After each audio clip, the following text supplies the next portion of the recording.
দর্শক আমন্ত্রণ যমুনা টেলিভিশনের আরেক বিশেষ আয়োজন ইয়েস টু পলিটিক্সের পডকাস্টে। এই যে অনুষ্ঠান, এই অনুষ্ঠানে আমরা রাজনীতিকে দেখি নতুন চোখে, নতুন প্রজন্মের প্রশ্নের মধ্য দিয়ে। এবং ইয়েস টু পলিটিক্স যেখানে প্রতিটি উত্তর শুধু ভোটের জন্য নয়, ভবিষ্যতের জন্য। আজকের এপিসোড একেবারেই বিশেষ।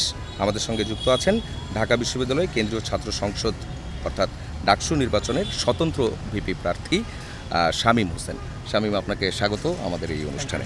কেমন আছেন? প্রচারণার কেমন চলছে? 4 দিন তো হলো, কেমন সারা পাচ্ছেন? ভালো আছি এবং প্রচারণার চেষ্টা করছি। আমি যেহেতু একা দাঁড়িয়েছি, আমার জন্য একটু টাফ হয়ে যাচ্ছে, তবুও আমি ভালো রেসপন্স পাচ্ছি। আমি একটা পোস্ট করেছিলাম যে আমার জন্য কে কে কাজ করতে চান, প্রায় 500 বেশি রেসপন্স পেয়েছি। সো মোটামুটি, এবং স্টুডেন্ট যাদের কাছে যাচ্ছি, আমার ছোটো ভাই বড় বোন যাদের কাছে যাচ্ছি, ভালো রেসপন্স পাচ্ছি। একটা জায়গা থেকে শুরু করতে চাই, যেমন হচ্ছে ইয়েস টু পলিটিক্স আমরা বলছি।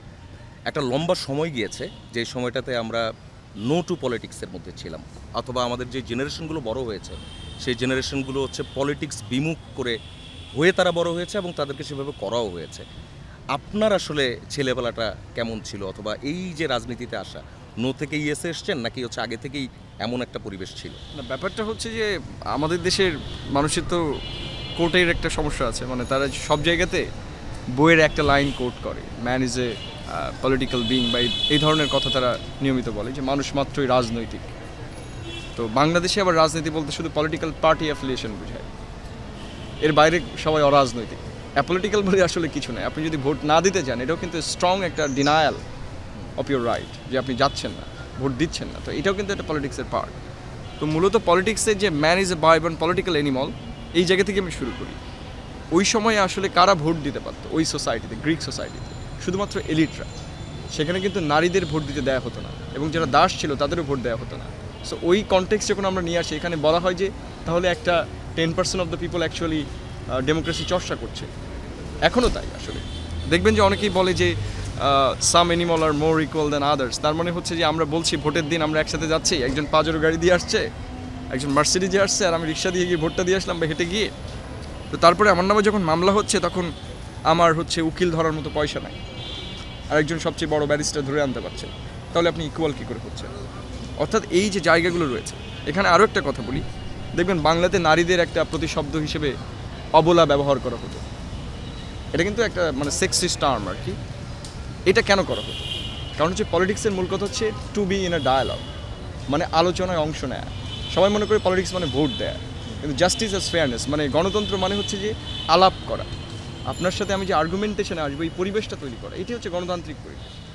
তো তার মানে হচ্ছে যে নারীদেরকে তাদের উপর যে আইন চর্চা করা হতো, সেটাতে অধিকার দেওয়া হতো না। এখনও কি বাংলাদেশে ঢাকা বিশ্ববিদ্যালয়ে নারীরা কি করবে এটা ডিসাইড করে কারা? কারা ডিসাইড করে? এটা বোঝা যায় যে নারীরা আসলে পলিটিক্যাল কিনা।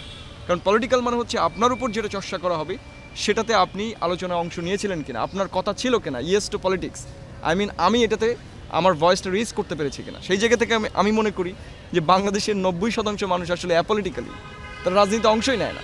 তারা জানে না যে তাদের ভাগ্য কীভাবে নির্ধারিত হবে। সুতরাং ইয়েস টু পলিটিক্স বলতে আমি এটা যেমন বোঝাচ্ছি, অনেকে স্টুডেন্ট পলিটিক্স বলতে আমি যখনই তাদেরকে বলি যে ভাই, দলগুলোর বাইরে আপনি ভোট দিতে পারেন, তো দলগুলোর বাইরে কি রাজনীতি নাই? আমার উপর যে আইনটা চর্চা করে ঢাকা বিশ্ববিদ্যালয়, আমার উপর যে কোয়ালিটির খাবারটা খাওয়ানো হয় সিনেটে, এটা তো নির্ধারিত হয়, তাই না? তো এইটাতে আমি অংশ নিলেই আমি তো পলিটিক্স।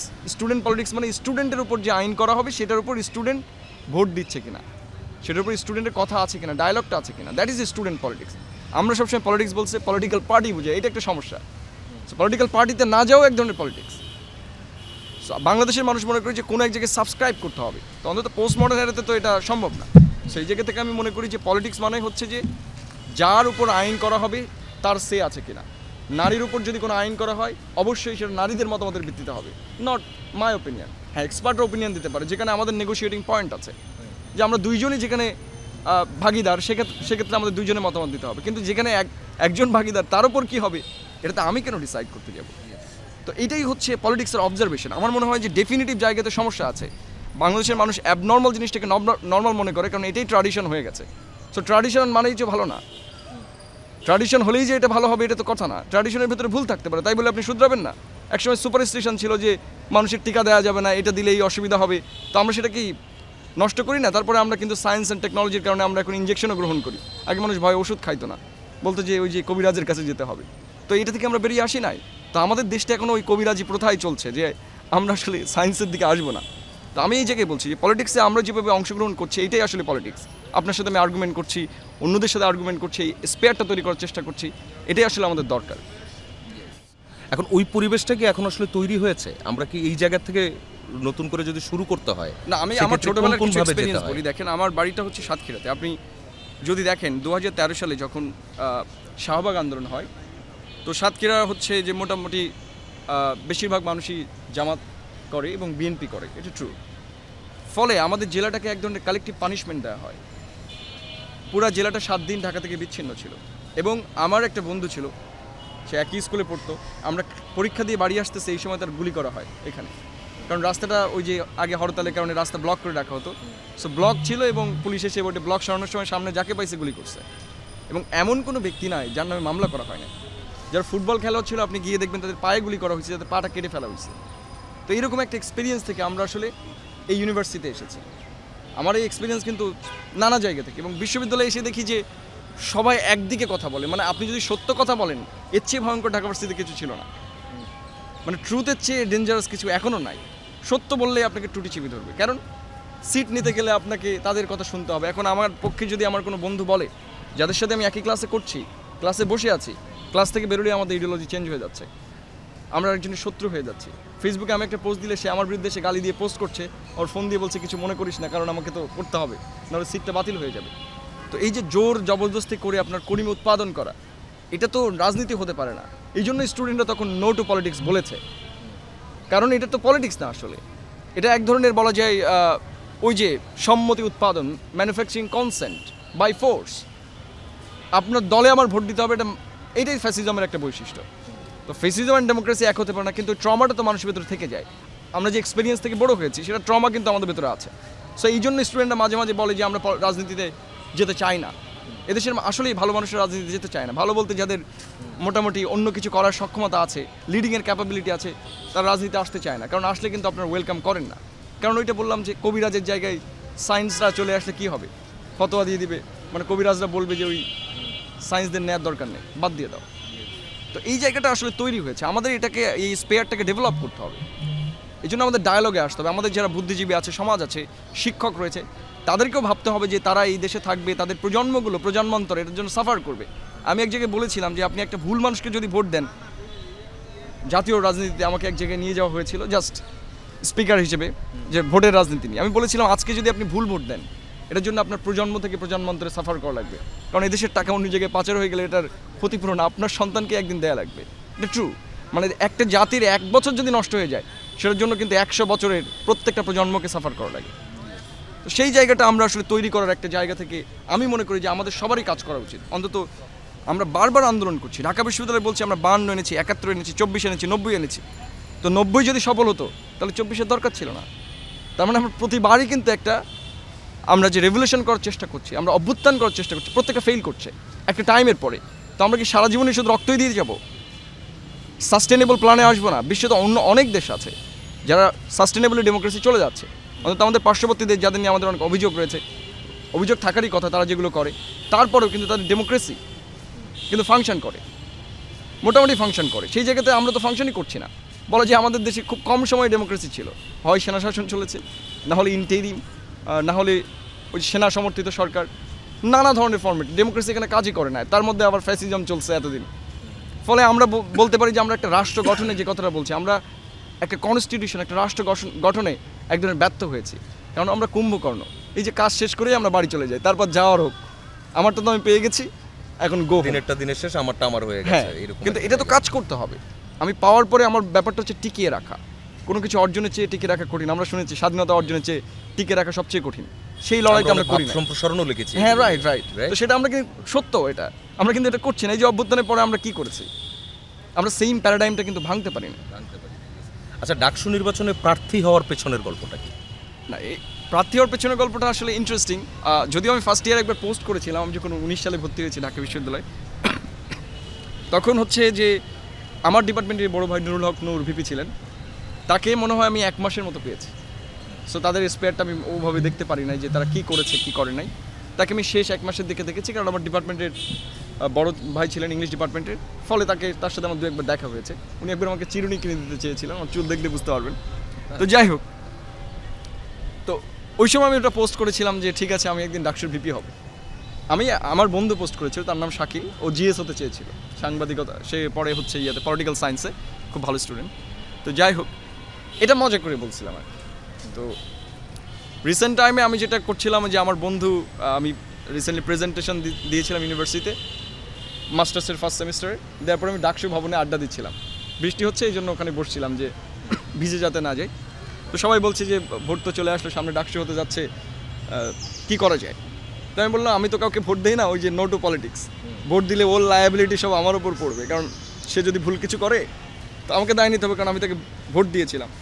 সো আমরা যেটা কারেক্টনেস ফলো করি পলিটিক্সে, যে কারেক্ট থাকতে বলা হয়েছে, সো সেই জায়গা থেকে তো বন্ধু বলে যে তাহলে তুমি দাঁড়িয়ে যাও ভোট। তো বললাম ঠিক আছে, অ্যাক্টিভিস্ট হিসেবে দাঁড়ানো যায়, যে আমি কিছু ডিসকোর্স ক্রিয়েট করবো যেটা লোকে আসলে ভাবতে বাধ্য হবে যে এই বিশ্ববিদ্যালয়ের প্রবলেমগুলো কোথায়।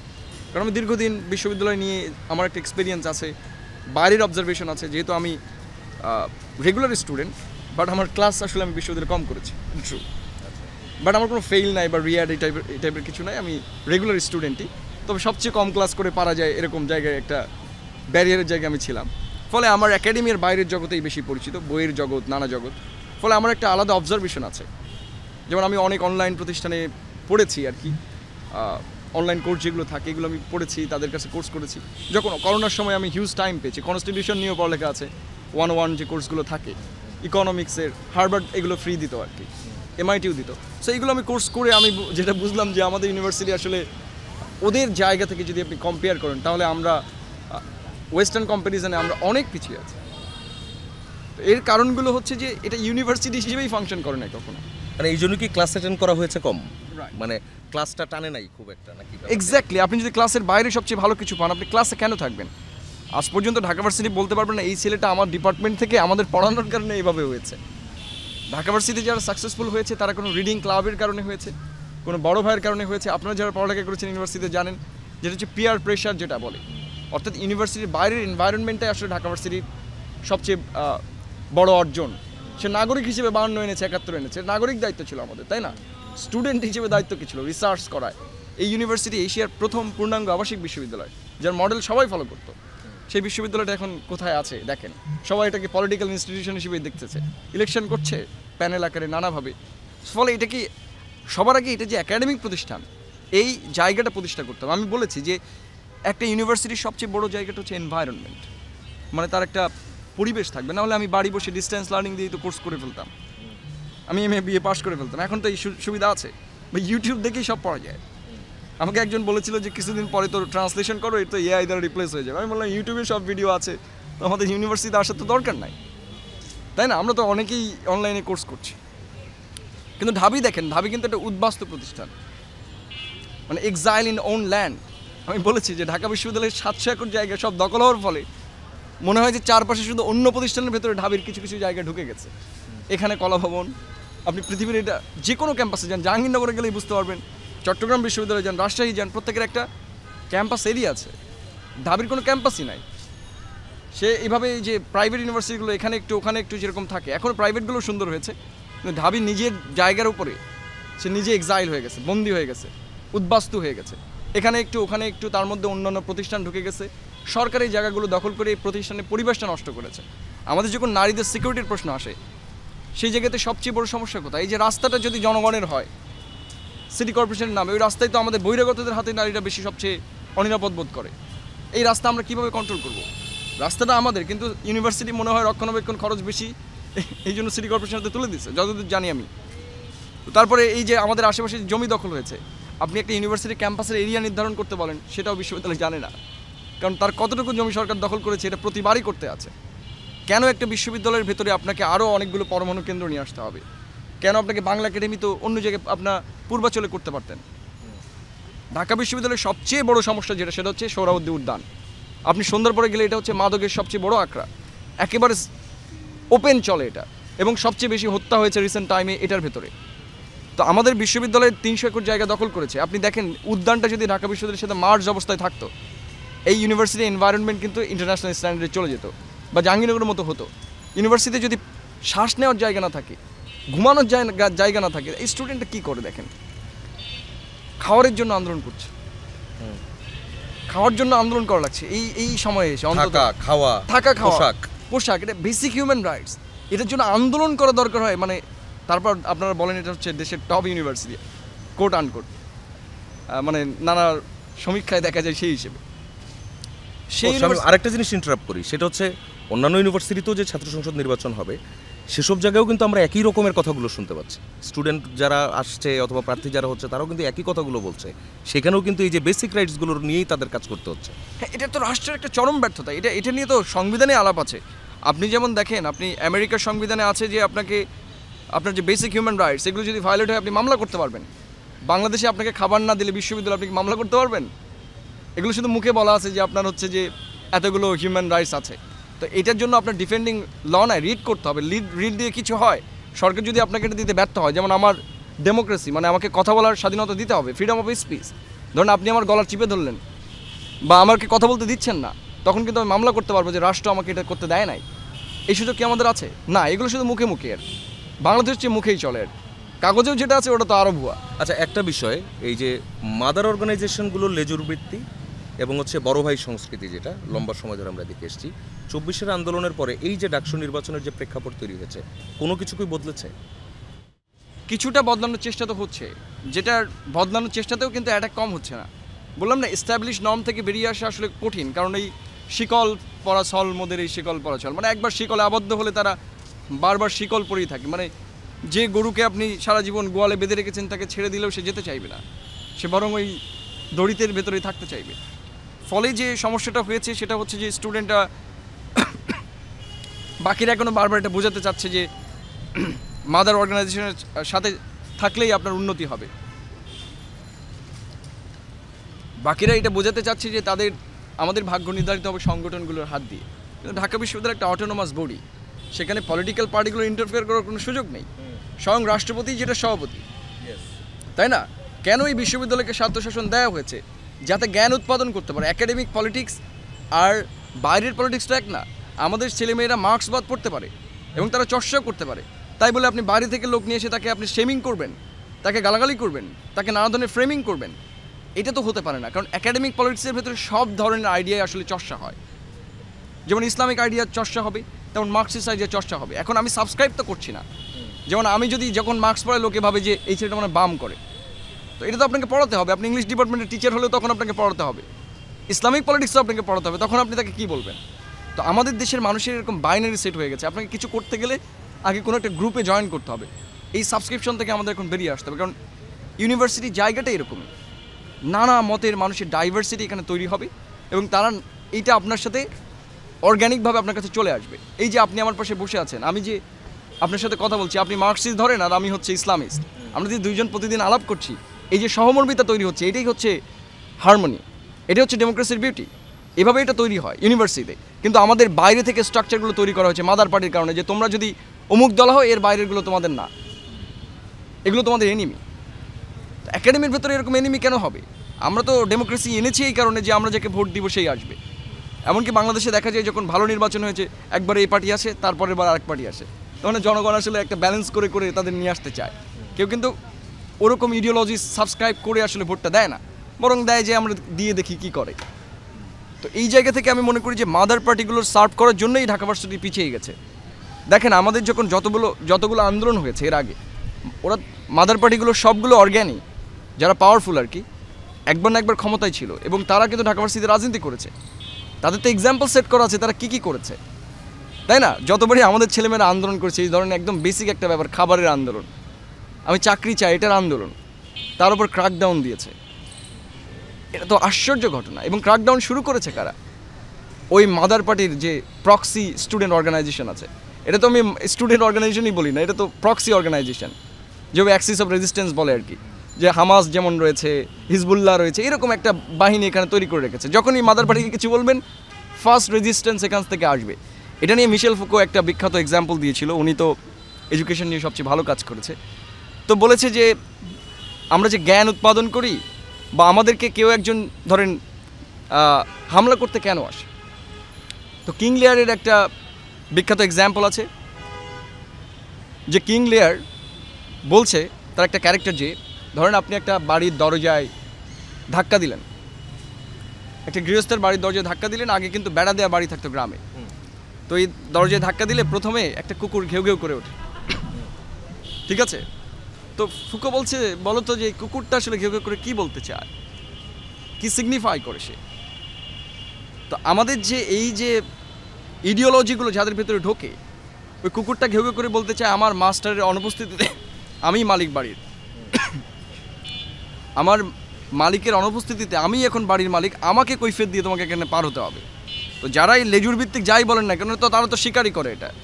তো তাদের কাজটা হচ্ছে সেম কাজটা, মানে আপনি যদি মাদার পার্টি নিয়ে কোনো সমালোচনাও করেন, ফার্স্ট অ্যাটাকটা আপনার এখান থেকে আসবে, তাকে কৈফিয়ত দিয়ে আপনাকে পার হইতে হবে। মানে এটা এক ধরনের একাডেমিক যে চিন্তা করার ক্ষমতা, সেটাও এক ধরনের ধ্বংস করে দিয়েছে। ফলে আপনি এখন আমি চ্যালেঞ্জ করতে পারি, বাংলা সাহিত্যে বলতে পারেন, বাংলা ভাষায় কয়জন দার্শনিক জন্মগ্রহণ করছে, বা ৭১-এর পর থেকে আমরা কয়জন মানুষকে বলতে পারবো ইন্টারন্যাশনাল স্ট্যান্ডার্ডে বা বাংলা স্ট্যান্ডার্ডেও তারা ট্রুলি অ্যাকাডেমিশিয়ান বা ইন্টেলেকচুয়াল, সেই সাউন্ডনেসটাই তৈরি করা হয় নাই। বাংলাদেশে যে ইন্টেলেকচুয়াল হতে যায় তাকে ফ্রেমিং করা হয়, তাকে অ্যারেস্ট করা হয়। তো আপনি তো একেবারে শিক্ষার পরিবেশটা ধ্বংস করে দিয়েছেন। এই যে ফ্রেমিংয়ের কথাই যেহেতু আসলো, সেখান থেকে একটা কোশ্চেন আসে, সেটা হচ্ছে আপনি ডাকসু নির্বাচনে প্রার্থী হওয়ার পর আপনার এই কথাগুলো মানুষজন শুনছে, এবং মানুষজন বলতে গেলে আপনার এখন অনেক ফ্যান। এই খ্যাতির বিড়ম্বনাটা কি, কতটুকু ফেস করছেন খ্যাতির? না, আমি সকালে উঠে দেখি যে আমি অমুক দল করছি, পরের দিন দেখি আমি বাম করছি, কোনোদিন আমি ছাত্র দল করছি, কোনোদিন আমি শিবির করছি, কোনোদিন আজকে দেখলাম যে হিজবুত তাহরিরও বলছে। সো ইন্টারেস্টিং লাগছে বিষয়গুলো। কোনোদিন বলে যে অমুক সংগঠনে আমি কর্মী ছিলাম। এটা কারণ আছে যে আমার বললাম না, আমি ডাইভার্সিফাইড যে লিটারেচার সেগুলো নিয়ে পড়ালেখা করেছি। ফলে আমি যখন কোনো কিছু বলছি তখন কোনো না কোনো ইডিওলজির ভেতর থেকে সেটা আসছে, কারণ আমার ভেতরে ওই জিনিসটা আছে, অর্গ্যানিক্যালি সবগুলো মিক্সড। সো আমার কাছে যেটা বেস্ট মনে হয় আমি তখন সেটা বলবো। সো লোকে মনে করে যে ওকে আমাকে কোথাও না কোথাও সাবস্ক্রাইব করতে হবে। কেন? আমি তো স্টুডেন্ট এবং মাস্টার, যেটাই হন না কেন আপনার কাছে সবগুলোরই তথ্য থাকবে। এখন আপনি কোনটা সাবস্ক্রাইব করবেন সেটা আপ টু ইউ। এবং ছাত্র জীবনে এই জন্য তালাল আসাদ বলতো যে কারোর ইডিওলজি সাবস্ক্রাইব করা উচিত না, পলিটিক্যাল ইডিওলজির কথা বলছে। করলে তো আপনার শেখাই বন্ধ হয়ে গেল। আপনি যদি একদিকে গিয়েই বসে থাকেন অন্ধ করে, চোখ তো অন্ধ হয়ে গেছে, আপনি পৃথিবীতে ওইটা দিয়েই দেখবেন। তো আপনার হাতে অনেকগুলো চশমা না থাকলে আপনি পৃথিবী দেখবেন কি করে? তাহলে আপনি পৃথিবী শুধু রঙিনই দেখবেন, যদি রঙিন চশমা পরে থাকেন। এই জন্য আমি মনে করি ছাত্র জীবনে কারোরই আসলে একটা পলিটিক্যাল ইডিওলজি ধরে রাখা উচিত না, কারণ ওই ইডিওলজি যে কোনো ভুল করতে পারে এবং তার জন্য ক্র্যাকডাউন আসতে পারে। আমরা দেখেছি, প্রয়োজন হলে আমরা বিদ্রোহ করব। বিদ্রোহ তখন করা লাগতো না আমি যদি আগে থেকেই এরকম থাকতাম। তো আমার জায়গাতে স্টুডেন্টরা পড়ালেখা করবে, তারা নাগরিক অধিকার, তাকে ভোট দেওয়ার, তারা ভোট দিবে তার যে পার্টি ভালো লাগে, অথবা তারা বুদ্ধিভিত্তিকভাবে লেখালেখি করবে, তার পার্টির পক্ষে কোনো অসুবিধা নাই। ক্যাম্পাসে জোর 8 বছর থেকে 9 বছর থেকে এত কষ্ট করে তো মানুষের সেবা করার দরকার নেই, তাই না? স্টুডেন্ট অটোনমির কথা বলছেন আপনি আপনার নির্বাচনী প্রচারণায়, এটার তো অনেকগুলো পার্ট আছে। এখন নির্বাচিত হলে প্রথম 100 দিনে আপনি কোন কোন জায়গাগুলো নিয়ে সবার আগে কাজ শুরু করবেন? প্রথমে যে কাজটা শুরু করবো সেটা হচ্ছে আমি স্টুডেন্টের সাথে মত বিনিময় করব কয়েক সপ্তাহ ধরে। আর আমি যেটা বলেছি যে ঢাকা বিশ্ববিদ্যালয়ের সীমানা নির্ধারণ করা খুব গুরুত্বপূর্ণ। এটার জন্য আমাদের যে বর্তমান সরকার রয়েছে, সরকারে আমাদের বিশ্ববিদ্যালয়ের উপদেষ্টা রয়েছে যারা আমাদের বড় ভাই, এবং আমাদের বিশ্ববিদ্যালয়ের জমি কিন্তু আমাদের নামে লিখিত আছে, যেগুলো দখল হয়েছে। এর আগে 1992 সালে তখনকার প্রধানমন্ত্রী বেগম খালেদা জিয়া তখন বলেছিলেন যে পরমাণু কেন্দ্রটাকে তিনি সরিয়ে নেবেন, কারণ এই জমিগুলো কিন্তু এখানে যত জমি আছে, বিল্ডিং আছে পুরনো, সবগুলো কিন্তু ঢাকা বিশ্ববিদ্যালয় নিজে কিনেছে টাকা দিয়ে, তার ফান্ড থেকে। প্রতিষ্ঠাকালীন একটা ফান্ড দেওয়া হয়, ইউনিভার্সিটির একটা বাজেট থাকে, 50 লাখ টাকা দিয়ে কিনেছে। 1921 সালে 50 লাখ টাকা, জাস্ট ইমাজিন নাও। তো সেই বিল্ডিংগুলো আজকে অন্য জায়গায় দখল করে রেখেছে। আমার প্রধান কাজ হচ্ছে যে এইগুলো মুক্তি দেয়া। অন্তত আগে আমাদের ক্যাম্পাসের এরিয়াটা নির্ধারণ করতে হবে। আপনার ক্যাম্পাসে যদি না থাকে পড়ালেখা করে লাভ নাই। সো আমি প্রথম 100 দিনের ভেতরে প্রথম দিন থেকে এটা চেষ্টা করব। দরকার হলে আমি যে প্রধান উপদেষ্টা রয়েছেন, আমাদের চ্যান্সেলরই তো রাষ্ট্রপতি মহোদয়, তো উনিই সব কিছু করতে পারবেন। আমরা অবশ্যই রাষ্ট্রপতির কাছে গিয়ে এটা দাবি করব আমাদের পুরো প্যানেলই, যে আমাদের ক্যাম্পাসের সীমানা নির্ধারণ করতে হবে, অন্যান্য প্রতিষ্ঠানগুলো যেন সরিয়ে নেওয়া হয়। এবং এটা খুব একটা টাফ ম্যাটার না, কারণ যে প্রতিষ্ঠানগুলো রয়েছে সেগুলো যে খুবই এখানে দরকার এরকম না। আমাদের পরমাণু গবেষণার জন্য আমাদের নিজস্ব ল্যাবরেটরি তৈরি করা দরকার, সেই জায়গা থেকে আমরা এটা করতে পারবো। এবং আমাদেরকে আরেক জায়গায় 52 একর জমি দেওয়া হয়েছে, আপনি জানেন, পূর্বাচলে, এবং সেই জমি কিন্তু ঢাবি বুঝে পায় নাই। ফলে তারা যদি চায় তাহলে সেই প্রতিষ্ঠানগুলো ওইখানে নিয়ে যেতে পারে। কারণ একটা ক্যাম্পাস যদি আপনি এখানে করেন আর পূর্বাচলে করেন তাহলে ইউনিভার্সিটি থাকলো না। ক্যাম্পাসটা একটাই হতে হবে, মেইন ক্যাম্পাস। তো সেই জায়গা থেকে আমাদের টার্গেট থাকবে ক্যাম্পাসকে নিরাপদ করতে, তার সীমানা এবং রাস্তা নির্ধারণ করা। করতে পারলে আমরা অন্তত নারীদের যে অসুবিধাটা রয়েছে, তারা রাতে বের হতে পারে না নানা জায়গায়, এবং রাস্তার যে নিয়ন্ত্রণ, এটা প্রতিষ্ঠা করা আমার প্রধান কাজ থাকবে বলে আমি মনে করি। বিশ্ববিদ্যালয়ে হচ্ছে এই যে একটা মব কালচারের একটা ভীতি নতুন করে আবারও কিন্তু শুরু হয়েছে, যেটা অনেকেই কিন্তু বলছে। আমরা যে প্রতিদিন একটা প্রোগ্রাম করি সেখানেও আমরা এই ধরনের অনেক কোশ্চেন পাচ্ছি। সেই জায়গা থেকে আসলে উত্তরণের উপায় কী? না, এটার বড় উদাহরণ হচ্ছে যে জাস্টিস যখন দেশে প্রতিষ্ঠিত না হয় তখন মানুষ আসলে নিজেই আইন হাতে তুলে নিতে বাধ্য হয়। আমাদের কিন্তু জাস্টিসের প্রতি বিশ্বাস একরকম উঠেই গিয়েছিল। তারপরে আমরা 24-এর পরে ভেবেছিলাম যে আমরা কিছুটা জাস্টিস ফিরে পাবো। এবং আমাদের ইউনিভার্সিটি প্রশাসনগুলো দেখেন, বিশ্ববিদ্যালয়ে যদি ভিসি নির্ধারিত হয় একজন পলিটিক্যাল পার্টির নেতা অনুযায়ী, অর্থাৎ আমি আগেও বলেছি যে আমি সিট নিতে গেলে আমাকে বলা হয় যে বাবা কোন গ্রুপ করো, মানে ওই স্যারের সাথে ওই গ্রুপের মিল আছে কিনা। মানে এখানে ভিসি এবং আমাদের যে প্রধান ছাত্র সংসদের প্রেসিডেন্ট তিনি ভিসি। এই জন্য আমি মাঝে মাঝে বলি এটা ছাত্র শিক্ষক সংসদ নির্বাচন, যেখানে অলরেডি একজন সিলেক্টেড আর কি। তো সেই ভিসি যদি রাজনৈতিক হয় তাহলে সে যে আমাদের কথা শুনবেন এটা তো ইজিলি বলা যায়। তো এর ফলে কী হয়েছে, ইউনিভার্সিটি অ্যাডমিনিস্ট্রেশন এক ধরনের উইকনেসে পড়েছে। কারণ এর আগে মনে করা হতো যে সরকারের সাথে লেয়াজু থাকলে কী হয়, যে ভিসি সরকারের সাথে কথা বলেই একটা স্টেপ নিতে পারে, ঠিক আছে। কিন্তু এখনকার ভিসি আসলে সেই জিনিসটা চর্চা করতে পারছে না। কারণ আপনি জানেন যে আমাদের সরকারে কাইন্ড অফ উইকেস্ট গভর্নমেন্ট নাও, এটা ট্রু। কারণ কি, এখানে যতগুলো পার্টি এখন আছে বাংলাদেশে সবাই ক্ষমতা চর্চা করছে, তাই না? তাদের ক্ষমতার ভিতরে একটা ভাগ রয়েছে, শেয়ার রয়েছে, অর্থাৎ শেয়ার হোল্ডার রয়েছে তারা। ফলে ভিসি এককভাবে কোনো দিকে যেতে পারছে না, এটা ট্রু। ফলে ইউনিভার্সিটি যেভাবে ফাংশন করে অ্যাডমিনিস্ট্রেশনটা, আমরা ভেবেছিলাম যে একটা নিরপেক্ষ জায়গা থেকে ফাংশন করার কথা, এরকম হওয়া সম্ভব হয় নাই। কারণ ভিসির পরে যে পদগুলো রয়েছে, মেইন পদ, সেই পদগুলো আসলে কারা দখল করেছে, এটা গুরুত্বপূর্ণ বিষয়। আমি অনেক জায়গায় দেখেছি অনেক শিক্ষক অবসরে ছিলেন, তাদেরকে অবসর থেকে নিয়ে এসে আবার সিনেট মেম্বার করা হয়েছে। তো এটা আপনি বুঝতে পারেন যে বিশ্ববিদ্যালয়টা একটা রাজনৈতিক দলগুলোর কাছে বর্গা দেওয়া হচ্ছে যে আমার এত%, তোমাদের এত%, আর জনগণের জন্য কিছুই নাই। জনগণ হচ্ছে এখানে বলা যায় উপলক্ষ মাত্র, ওদের দেখাও।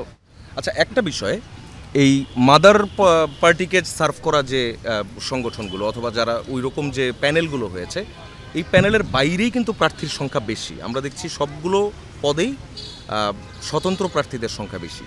এই স্বতন্ত্র প্রার্থী আপনার মতো যারা আছেন তারা কি আসলে ভোটের মাঠে কতটা প্রভাব ফেলতে পারেন বলে মনে হয়? না, এবারের ভোটের মাঠে তো স্বতন্ত্রদের আধিপত্য বেশি, কারণ স্টুডেন্টরা এতদিন কথা বলতে পারে নাই, এটা জানেন, আমাদের মুখ চেপে ধরা হয়েছে।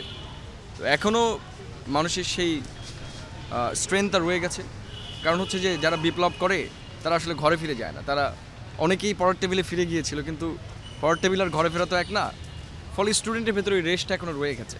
দেখেন, ঢাবিতে এখনও এমন কোনো সিদ্ধান্ত নেওয়া হয় নাই যেগুলো হচ্ছে যে স্টুডেন্ট অ্যাকসেপ্ট করবে না। যদি করে থাকে সেটা তো মিছিল হয়েছে।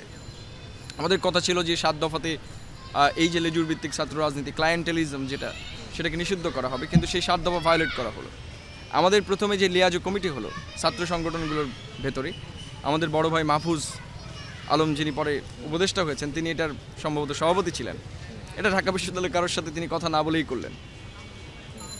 তো অভ্যুত্থানের নেতারা এক ধরনের মনে করেছেন যে আমাদের দায়টাও তাদের হাতে, এখানে সবারকে কথা বলতে দেওয়ার সুযোগ দেওয়া হয় না।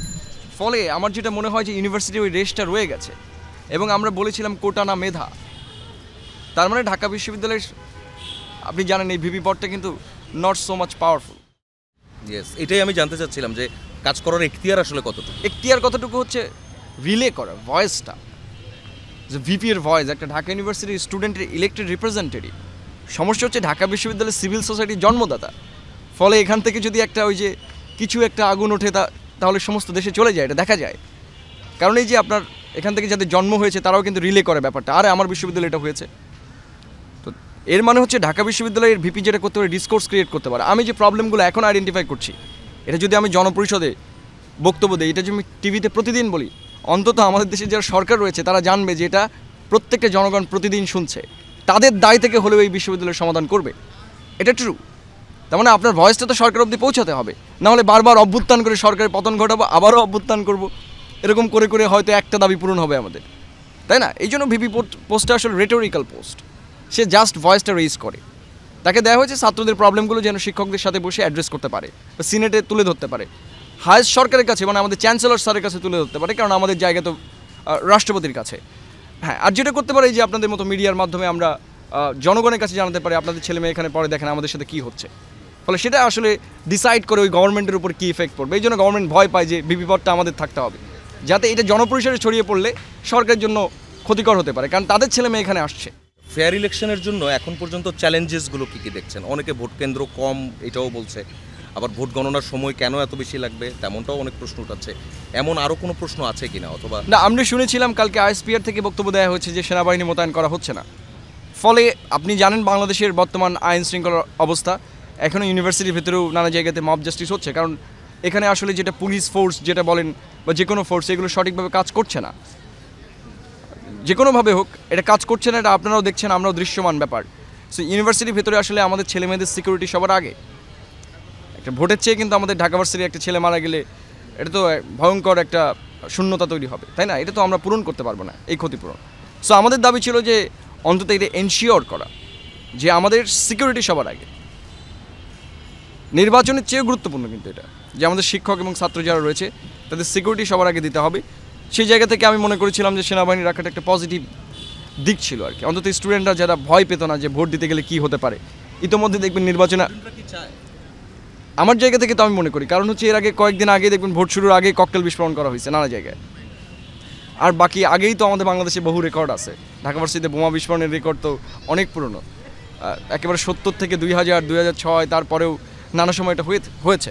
ফলে এই যে হিস্ট্রিক্যাল ফেয়ার ট্রমা এর রেসপন্সের জন্য আমি মনে করি বিশ্ববিদ্যালয়ের পর্যাপ্ত ব্যবস্থা নেওয়া দরকার আছে।